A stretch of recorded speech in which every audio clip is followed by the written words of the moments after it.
Hotovizatsika ny kosa ny fampahalalam-baovao manandanja eo amin'ny fampandrosoana ny firenena ny asan'ny platsaka an-tsitrapo.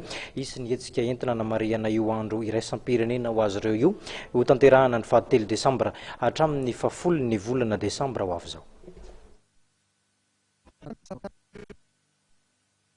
Je suis basée au sein du programme des volontaires des Nations Unies et en cette journée nous avons donc lancé officiellement les actions qui seront menées lors de la journée internationale des volontaires, donc la semaine prochaine.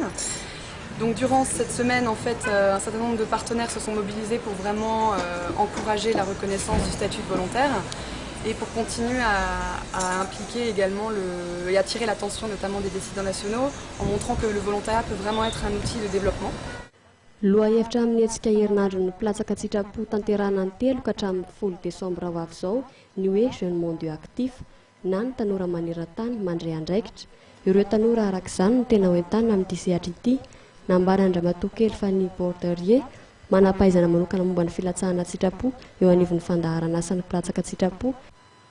Fa mandray anjara amin'ny fampandrosoana firenena ny asan'ny platsaka sitrapo ary tsy voatery amin'ny sehatra ara-tsosialy ihany fa hita eny amin'ireny sehatra ny fampandrosoana. Efa misy ihany koa ankehitriny ny tambazotra ivondrona ny fikambana manao ny asa platsaka sitrapo ahitana ireo fandaharana savondrana iraisam-pirenena, ny firaisamonim-pirenena ary ny ministera misahana ny fifandraisana androm-panjakana.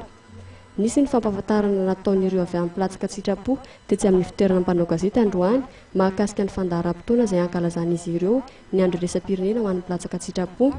Ankoatra ny eto amin'ny faritra Analamanga dia isy ny hetsika izay ho tanterahana amin'ny faritra Atsimo andrefana, Raotra Mangoro, Anamarihana ny fankalazana. Maro ny hetsika izay ho tanterahana amin'izany toy ny ady hevitra, ny fanentana eo anivon'ny lycée-mpanjakana eto Andrenivohitra, ny 5 desambra izao anivon'ny fankalazana ka ho tanterahana eo amin'ny EEP ny lanonana. Mifandraika amin'izay ary eo ihany koa mampahafantarana ny vokatra ny fanadihadiana natao momba ny platsaka sitrapo eto Madagasikara.